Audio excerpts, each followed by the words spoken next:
Hello, I'm Essay, your AI essayist. Please note that all content, audio and video in this presentation are AI generated.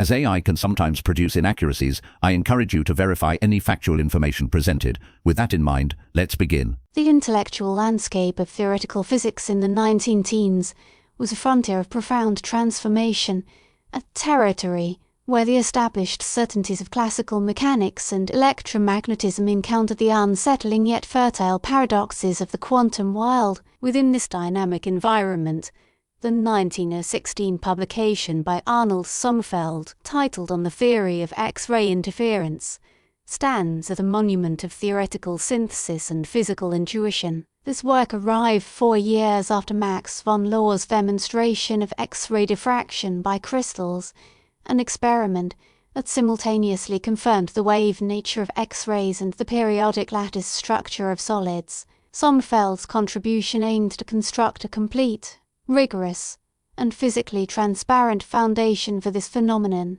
moving beyond the geometric elegance of Laur's equations and the powerful empirical simplicity of the Bragg law. His paper represents a masterful application of classical wave theory to a quantum scale problem, and in so doing, it provided the essential theoretical bridge that would enable a more quantitative and deeper understanding of the interaction between radiation and matter. This essay will undertake a direct and systematic evaluation of the core claims, methods, and conceptual frameworks presented within each section of Sommerfeld's 1916 paper, analyzing the internal logic and assessing the profound implications of his theoretical construction. The objective is to illuminate the intellectual machinery of the work itself, appreciating it as a self-contained argument of immense power and precision that fundamentally shaped the future of crystallography and solid-state physics. Section 1.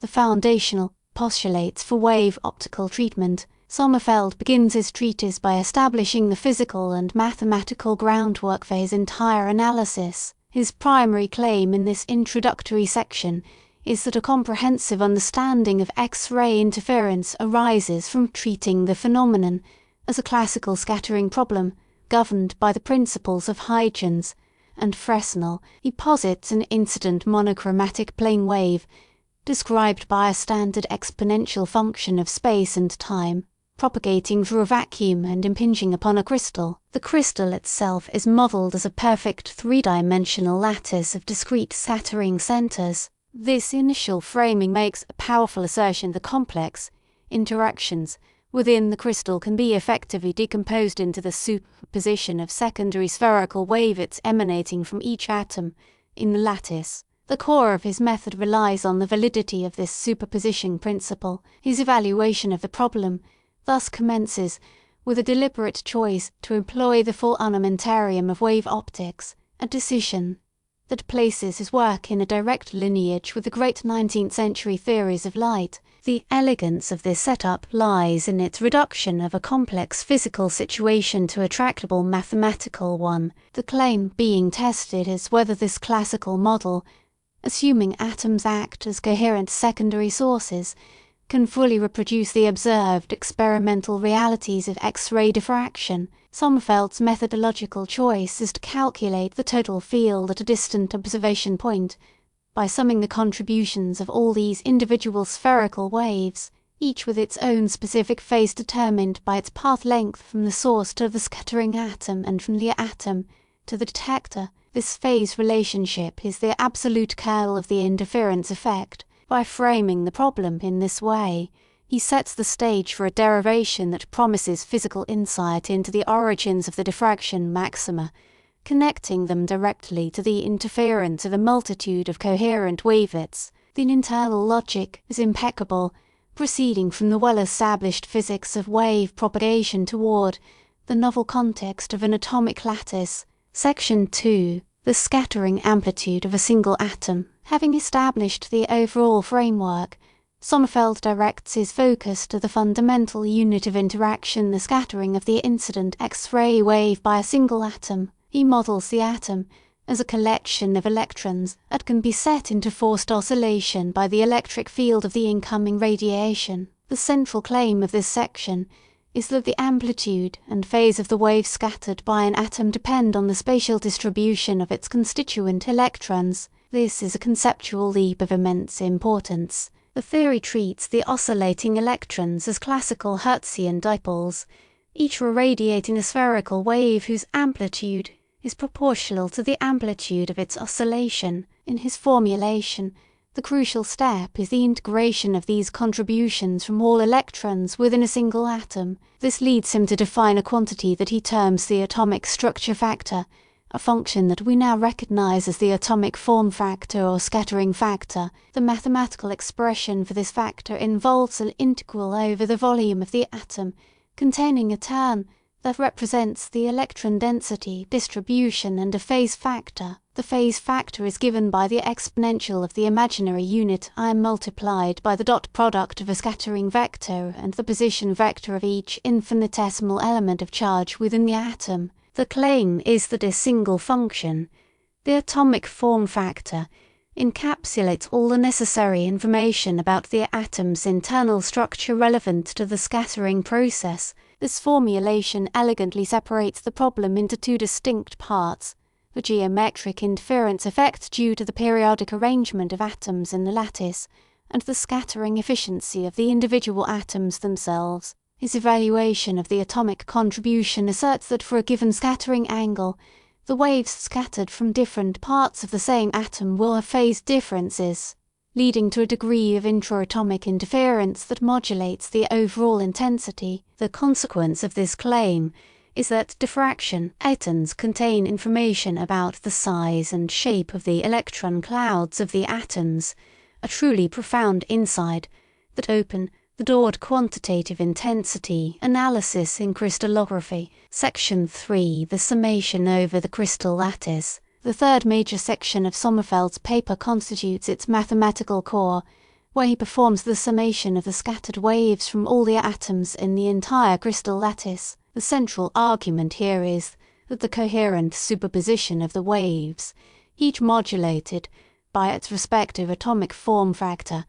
results in a total scattered amplitude that is sharply peaked in very specific directions. His methodology involves constructing a grand summation for each atom located at a specific lattice point to find bivector composed of integer multiples of the fundamental lattice basis vectors.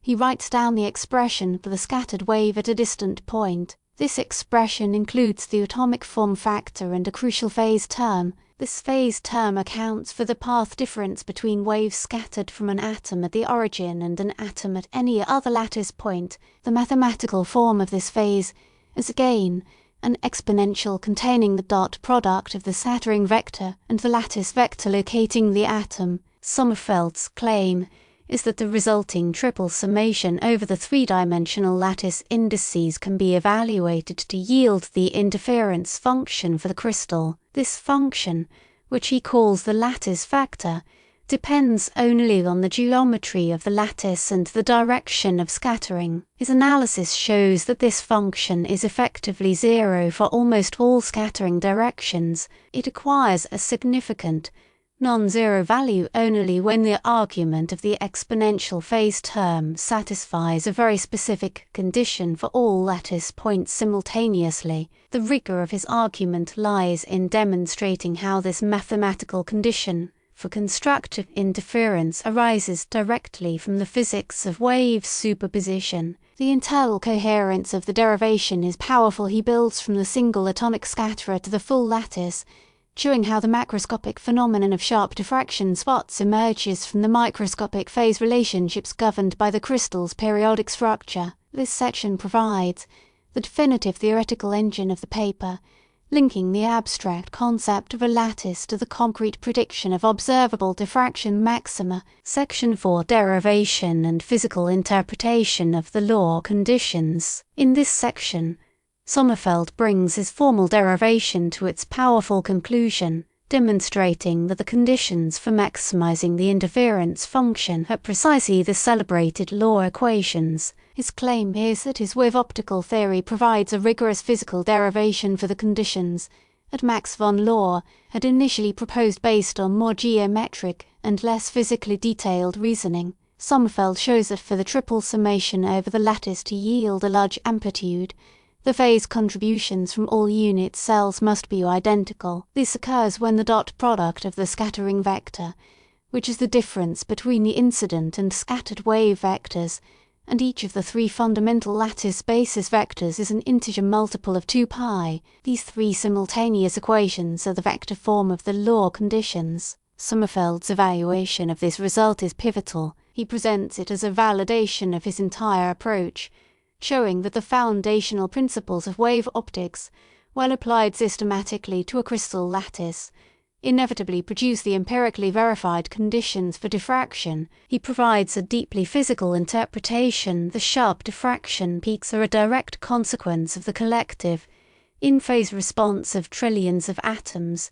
A slight deviation from the precise law condition causes the phases from distant parts of the crystal to destructively interfere, rapidly extinguishing the scattered signal. His framework thus explains the remarkable sharpness of the diffraction spots observed in experiments. Furthermore, he makes the subtle but important point that his derivation also naturally produces the Bragg law. He shows that the law conditions, which appear more abstract, are mathematically equivalent to the simpler relation n times the wavelength lambda equals 2 times the interplanar spacing d times the sine of the angle theta, providing a unified theoretical structure that encompasses both of the earlier, successful descriptions of the phenomenon. This unification was a significant intellectual achievement, resolving any perceived conflict between the law and Bragg formulations by showing them to be two facets of the same underlying wave physics. Section 5. Intensity,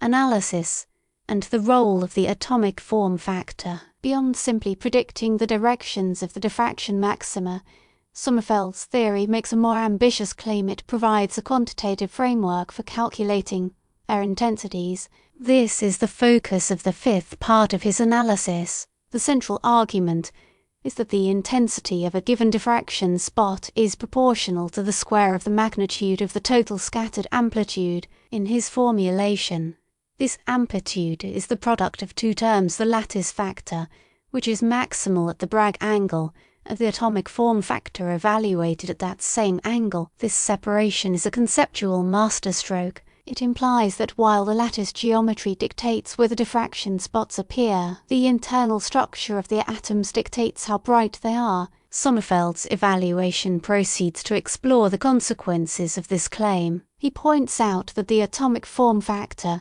is a decreasing function of the scattering angle. For forward scattering, at an angle of 0, all electrons in the atom scatter in phase, and the form factor is simply equal to the total number of electrons in the atom. As the scattering angle increases, the path differences for waves scattered from different parts of the electron cloud become more significant, leading to partial destructive interference and a reduction in the scattering amplitude. This provides a direct theoretical explanation for the observed general fall-off in the intensity of diffraction spots at higher angles. The profound implication of this section is that by carefully measuring the relative intensities of the various diffraction spots, one could, in principle, work backward to determine the atomic form factors and, from them, deduce the spatial distribution of electrons within the atoms of the crystal. This claim transformed X-ray diffraction from a tool for determining lattice geometry into a powerful probe of atomic and molecular structure,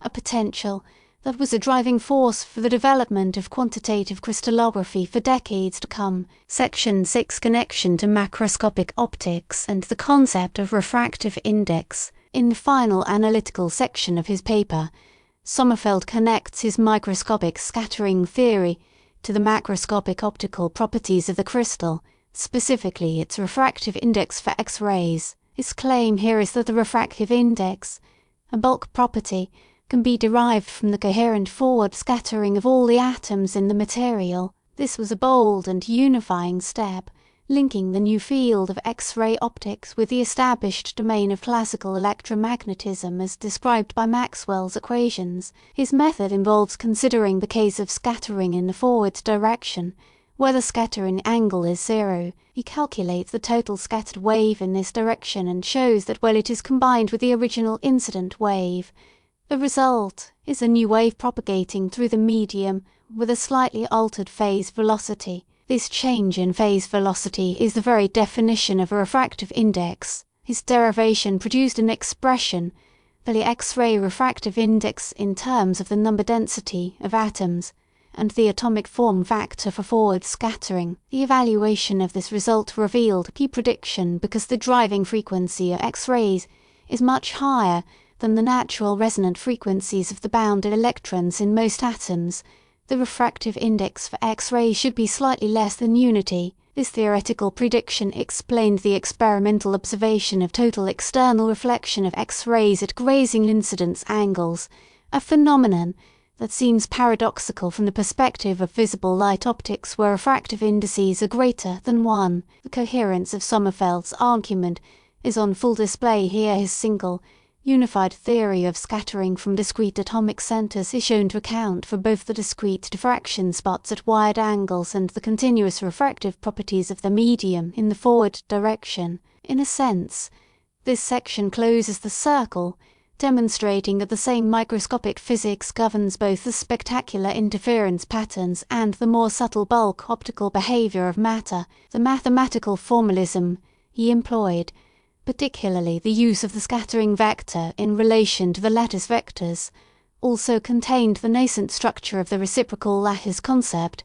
which Paul Ewald would more fully formalize, providing another instance of Sommerfeld's work serving as a crucial intellectual bridge. In conclusion, Arnold, Sommerfeld's 1916 paper on the theory of X-ray interference represents a seminal achievement in theoretical physics. The work's enduring significance stems from the profound success of its internal claims. Through a systematic and rigorous application of classical wave optics, Sommerfeld constructed a complete theory from first principles. His core claims were demonstrably powerful that a Huygens Fresnel model of secondary wavelets could explain the phenomenon, that the internal electron distribution of atoms dictates scattering intensity via an atomic form factor, and that a coherent summation over a discrete lattice rigorously yields the law and Bragg conditions. The paper's intellectual weight lies in its remarkable synthesis. It provided a deep physical intuition for the geometric conditions of law,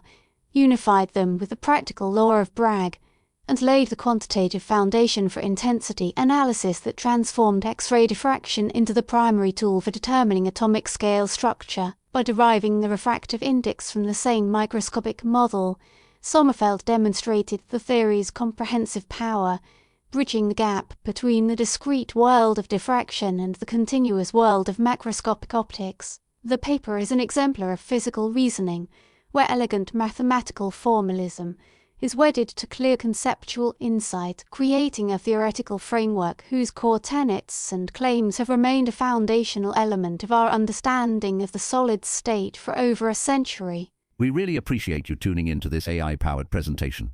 Our goal is to push the boundaries of AI in content creation, and your input is invaluable. If there's a particular subject you'd like to see us tackle next, or if you have suggestions on how we could fine-tune our AI's creative prompts, please don't hesitate to leave your ideas in the comments section. We're excited to bring you more unique content very soon.